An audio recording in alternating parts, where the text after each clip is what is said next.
Welcome back to Haven and Hearth. This is episode 3, Captain Goldie. Last episode we found a boat. I dragged it out of the water because I just didn't want anybody sailing by to just pick it up.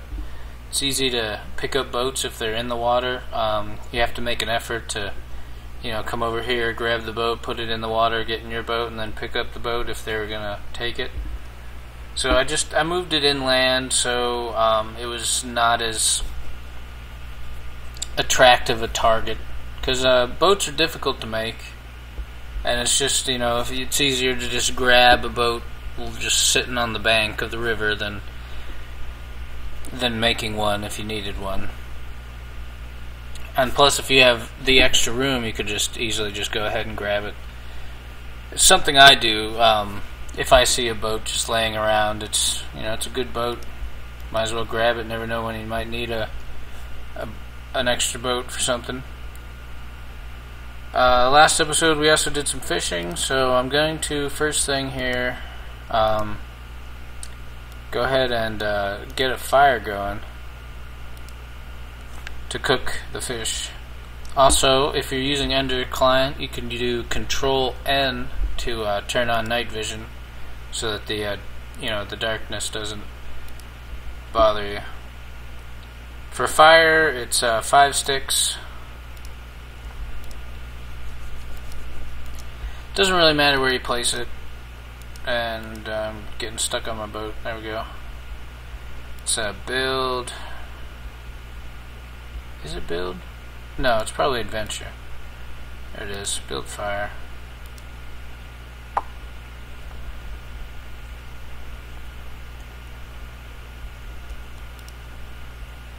If you hold shift and click, it'll add the items to the build queue, so it adds them in here by shift clicking them.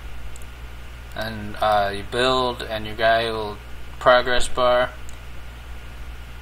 and you right click on it, light it, or lag, hold on. There we go. Lighten the fire, and then I like to right click on the fire again just to make sure I'm on it for the making of the food. It needs you to be like activating the fire or something like that.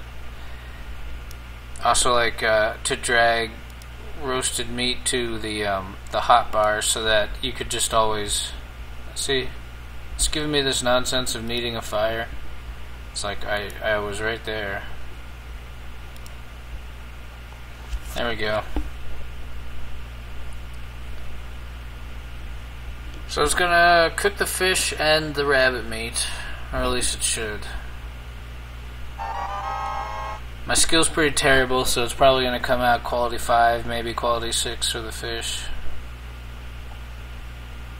We'll see here in a second what it comes out at. Yeah, 6. Now you can see what with Ender's Client, it gives you sort of a readout of what you'll get.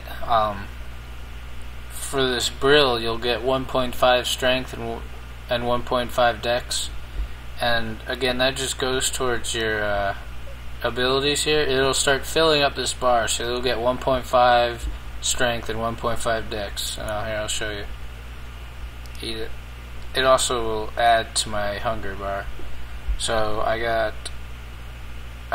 strength's the red one, dex is this kind of yellowish color.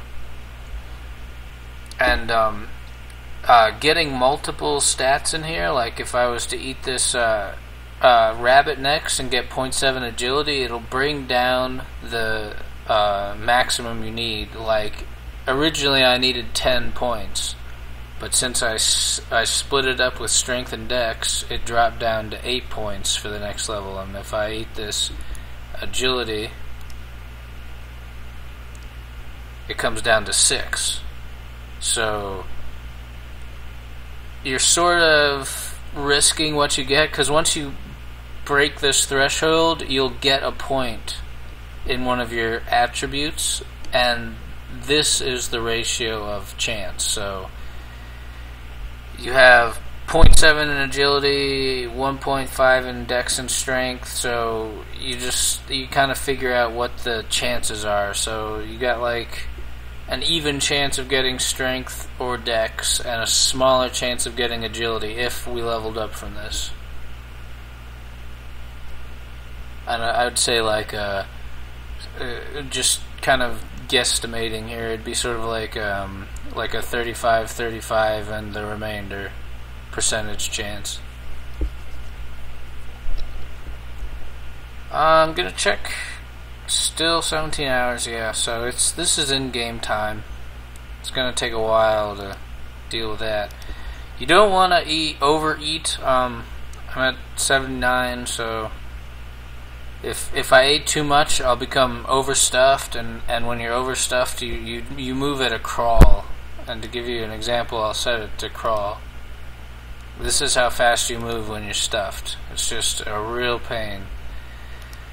The quickest way to burn hunger is to probably just like plow a tile with your hands. Like, don't get a plow. Just plow, till a field with your hands, and you'll only get one with your stamina.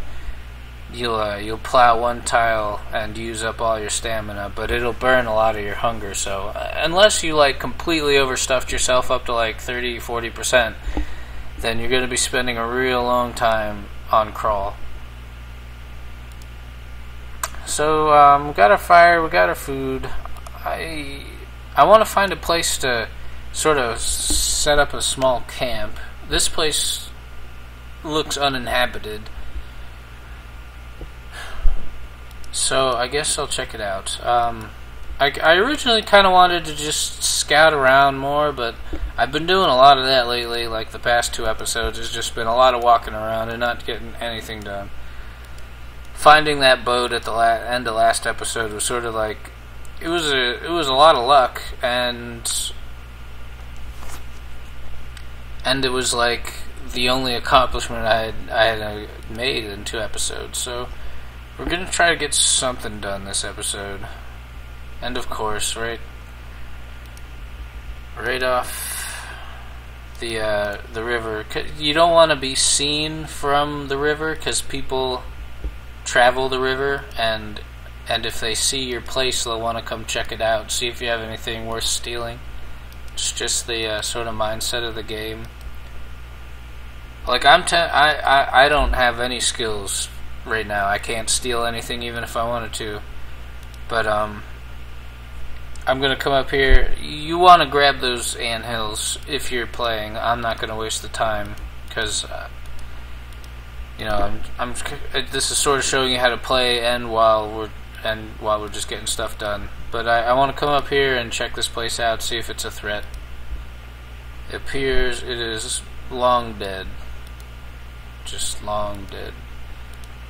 I'm gonna grab one of these rats. I think they're a discovery. Yeah. You can make food with the rats, like put them on. You can get a rat and a stick and cook them, but they don't really. I don't think they give any good stats. I believe they give you harm, and if you proc the harm, like when you level up, and it just like randomly chooses the harm as what you leveled up, then it actually negates one of your levels somewhere. I think like it'll take you from like 11 strength to 10 or something like that. So this place, yeah, nobody's living here. That's what I was worried about. I wanted to come up here and make sure it was clear. And since everything has fallen down or decayed completely, I might as well just use this place.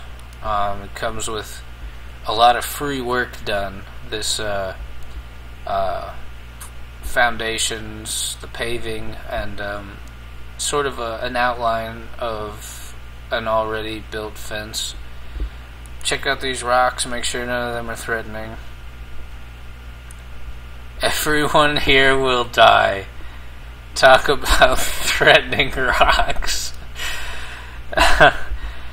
Wonderful. I kind of want to walk around and look for bones. Matters not our death, we will be reborn. To be rid of us is only temporary. Sort of the drama that goes on in this game. It's a very good example. You always want to like check out these rocks. You find all sorts of crazy messages. Some people like record their history on these rocks.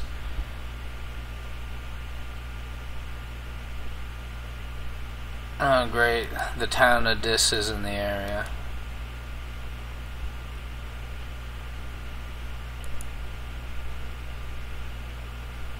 Welcome to the farm of tomorrow. I can see a little house over there. The little gray is this paving, so it's like a foundation. You have to build a house on a foundation. So, and it kind of looks like a little house. I can't tell because like I think there's a tree there and this cliff. But if there was a house all by itself, you'd see a little house icon. I like the meadow there, so yeah, despite all of the threatening rocks, I'm just going to assume that nobody's really scouting this area. Especially since, you know, everything's dead here. It has probably been dead for quite a while for it to decay to this point. So I'm going to just assume that nobody's just actively watching this area.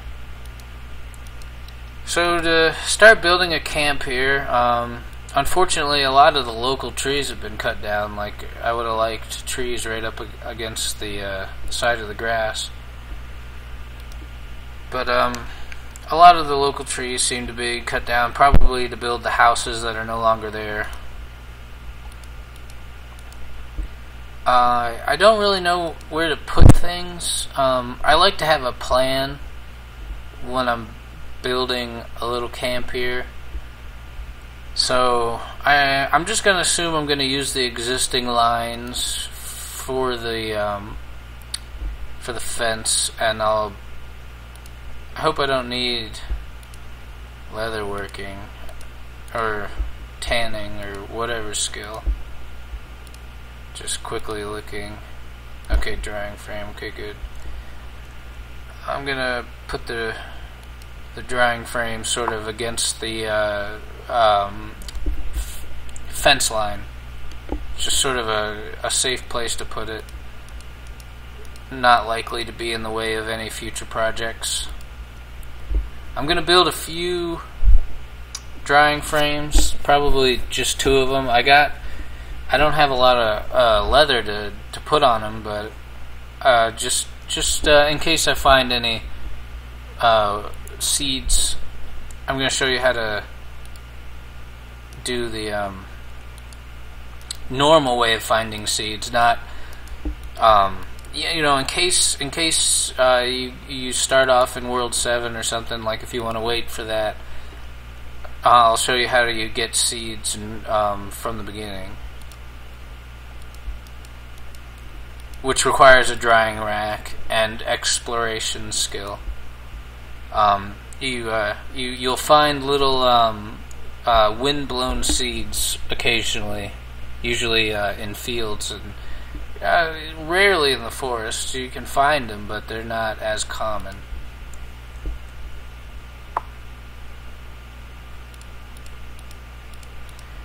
So we're just gonna kind of get this done. This second drying rack isn't going to be utilized yet. Drying takes quite a while. This will be done by next episode, but I think it's like around 8 hours. You don't have to be in game for it, but you got to plan ahead a little bit. You can't immediately utilize it. I'll probably make bunny slippers out of them. Bunny slippers are like shoes that won't break. Like if I was to go raid those ant hills and I wasn't able to outrun the ants, or somehow I just decided to lag and fight the ants, there's a good chance your shoes will break. They only have so much health, the wooden shoes that you start with, and if your shoes break, then you're in a lot of trouble. Because walking around barefoot, you'll get like spurs in your feet and stuff, and you'll start bleeding.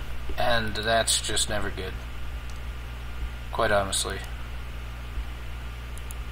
So I'll show you how to start a fence, but I plan on just building off of what's already here because it's far cheaper in resources. Because in this game, to place a fence post like this costs an initial amount of resources. It's the first corner post. So this will take 10. And then from here you can spawn more fences. But since somebody already paid the initial cost of the fence post, if I wanted to build a subsequent fence post, let me go ahead and build just a segment here and then see if I can put a corner post. There we go. I don't know why it wasn't letting me before, but subsequent corner posts cost much less. In this case it's half, but I'm not sure if it's always half for every corner post, but later on when you're building the more robust fences, the subsequent corner posts are far cheaper than the original. Like for the palisades, which is like a mid-game defensive fence, it takes like rope and glue and like several trees worth of blocks just to build the first corner post, and then you gotta let the glue dry, and then you can expand the palisade, and then subsequent corner posts from that only cost like a third of the wood, no rope, no glue. It's just so that's why I'm choosing to build off of what's already here, because it's just gonna be far cheaper. And by cheaper I mean it's just time wise. I mean you could, it's not gonna kill you to go and build it from scratch, but in this case, cheaper equals saving time.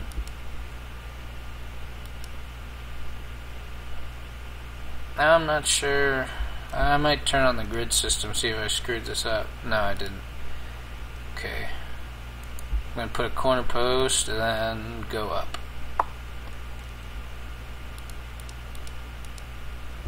Gonna need some more wood.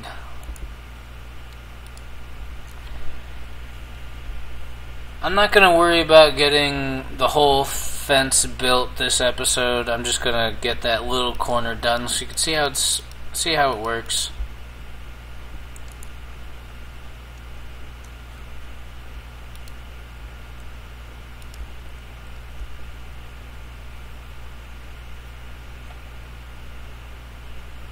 Alright, it's going good. I'm going to get the rest of the camp built after this. And I'm not gonna worry about building a house or anything. I'm gonna get a lean-to, and I was really just worried about those drying frames. I wanted to get those hides out of my thing. I might I'm gonna go grab that boat too. No, I'll leave the boat. I'll use the boat for fishing, but there's some I forgot to check the boat last episode, and when I checked it now, there's 2 containers in there. It's good to go fishing with containers because you can spend more time at it. You can fish up your inventory, go land the boat, get the containers out of the boat, fill the containers with the fish, go fish again, and then you'll have a whole bunch of fish to cook at once. And plus it doubles as filling up your storage, because then you can bring your boat back to your camp like this and then put the containers down, and now you got a nice stockpile of food. The lean-to, if I remember, it's going to need some bow. I'm going to grab some. I can only carry 1.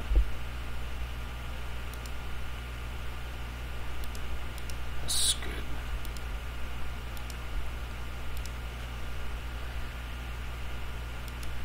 I am definitely lagging. That sucks. Alright. There we go. Grab 1 more bow.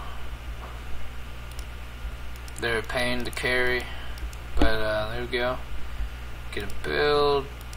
No, where is it?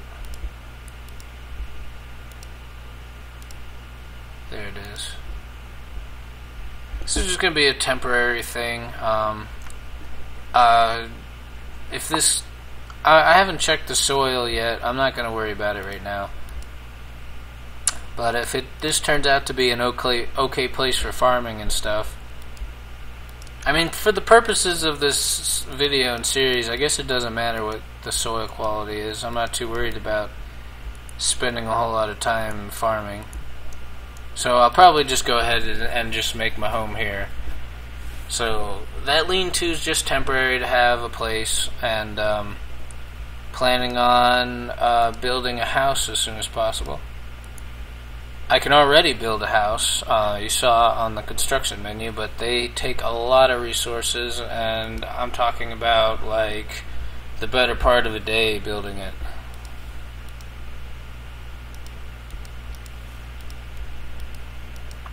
Like this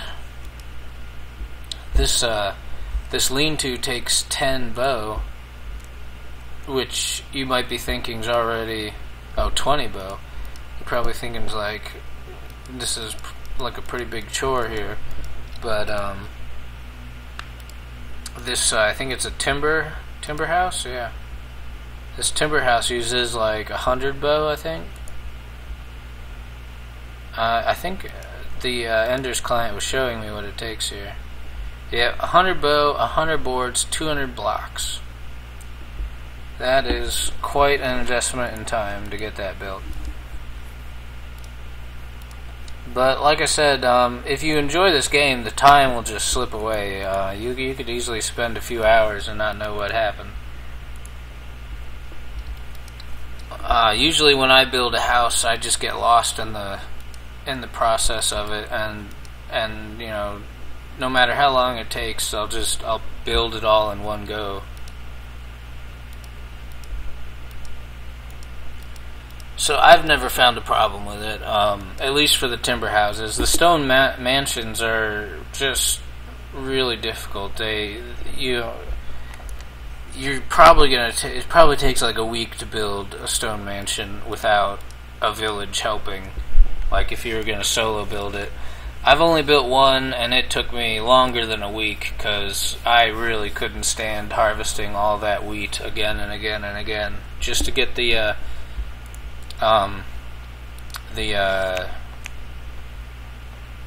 hay or whatever that is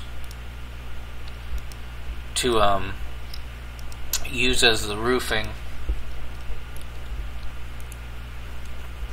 I didn't have a problem getting all the stone and the wood and stuff, but it's the hay. It's like 500 or something. I don't know. It was a large amount of hay. And you get that from farming wheat.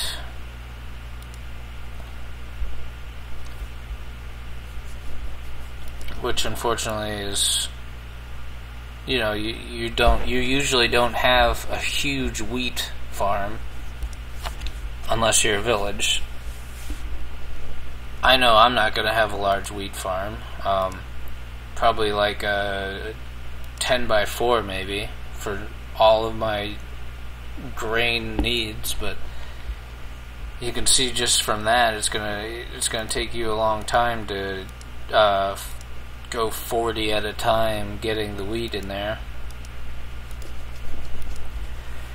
So we've been trucking along. We're almost done building that lean-to. Just need 2 more bow. The lag's starting to kick in a little bit. Definitely not as bad as it was before. Like before, it was 10 to 15 second lag. So this is definitely tolerable. It's probably because I'm uploading a previous video onto YouTube, so I'm just gonna assume that's why it's lagging and it's not the server.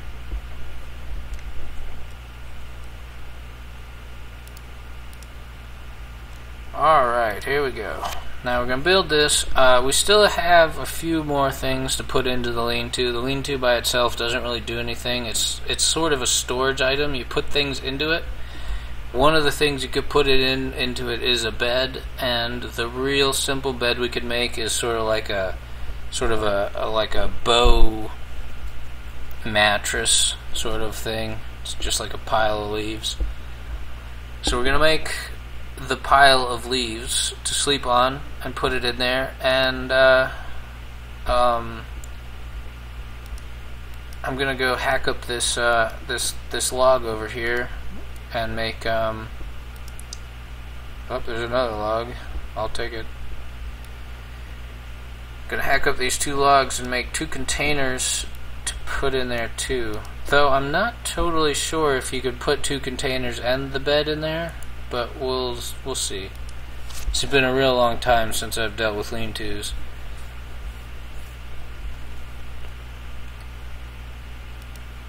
I'm not sure if the quality of the axe affects how long it takes to cut through the wood, but you can see the timer here. A lot of wood-related tasks take a while, just hacking away at it, especially removing stumps. That might drive you crazy.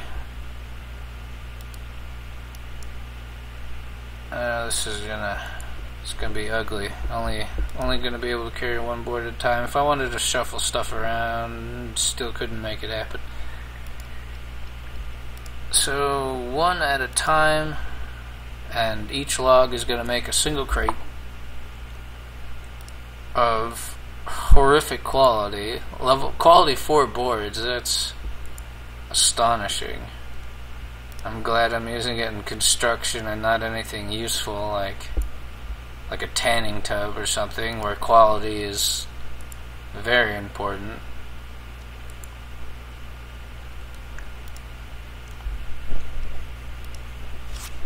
My first couple characters were carpenters. I really liked how simple it was to get good quality wood. It's just real straightforward. It's the quality of your stone axe against your carpentry skill and the wood you're using. So if you have access to good quality wood and you have a good axe and your carpentry skill is at or above your target quality, then you're gonna get really good boards. And not your axe, your saw. Well, I'm crazy. Your saw. And it's really easy to get a high quality saw as a hermit, because you kill a bear, you get quality 125 bones. You buy a high quality stick from somebody in a village, and then you put those 2 together and you got a really nice saw. And with your saw and your carpenter skill and against the quality of the wood you're using, even if you're using quality 10 wood, you could still get it up into like the 30s or 40s with a high quality saw and good carpentry. With that, you can make anything you like, really. I'm trying to think of the uses for high quality wood. I believe you build stuff like curding tubs and tanning tubs, and that stuff just really the tanning tub makes high quality leather if the tanning tub itself is high quality and you're using good water and leather. But basically, as a hermit, you're using something that's 10. So more often than not, it's either you got quality 10 water, maybe higher quality, maybe 20-30 water. So you're looking for areas where you can get high quality stuff, and wood is just really easy on your part. You don't have to find high quality wood. You can make high quality wood for yourself. So that was sort of why my first couple characters were carpenters, because it was just easier to get farther in the game that way.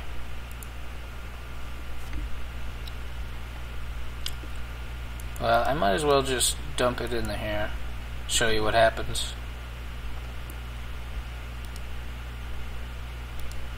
So you right click on the lean-to when you pick it up. I'll show you how to pick it up. I added that to my hotbar, I think in between episodes here. It's adventure and then lift, and I just dragged it onto my hotbar. So whenever I want to lift something, I hit 1. It gives you that little eyedropper. You grab it and you walk around with it. Heave ho over your head. And then you right click on the lean-to, and it'll open up its inventory.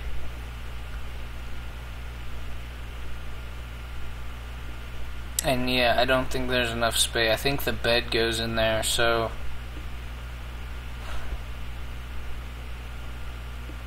yeah, whatever. It's fine. I'll just put the bed next to the lean-to. It's not terribly important that I have it under there. So that's what it looks like.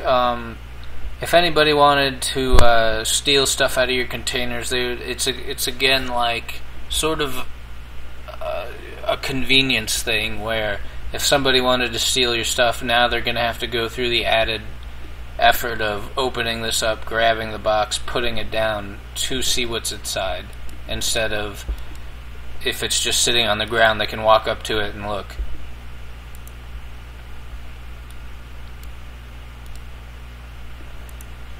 So it's sort of like a security thing where it's just making it not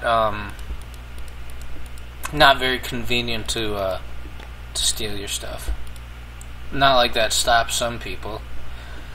I'll usually rummage through stuff like that. I figure if you're taking the effort to hide it, there might be something in there.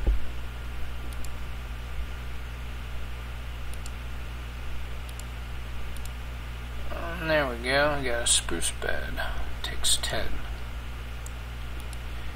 Drop it right in front of the lean-to.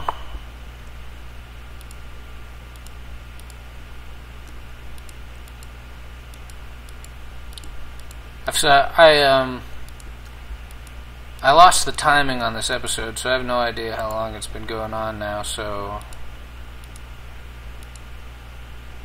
I think after I get the bed done, I'll just end the episode. I don't want it to drag on too long. I'd rather have it too short, you know, considering the last episode was like 50 minutes.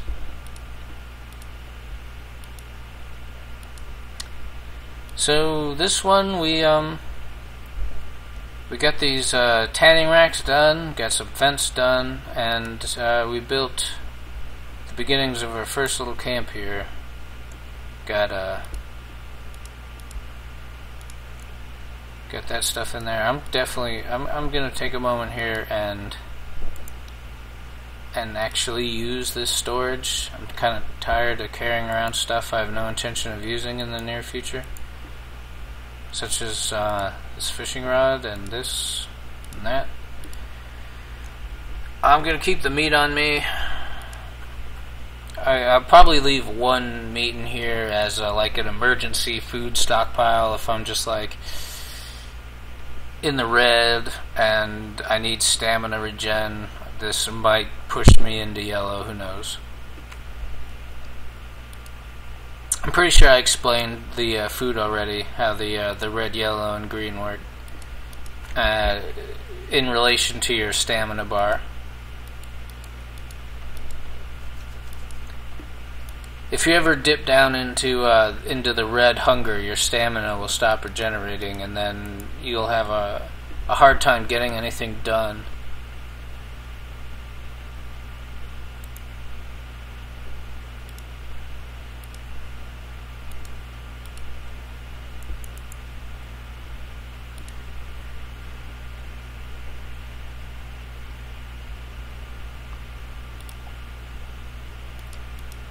Alright, so I think this is all the bow we need.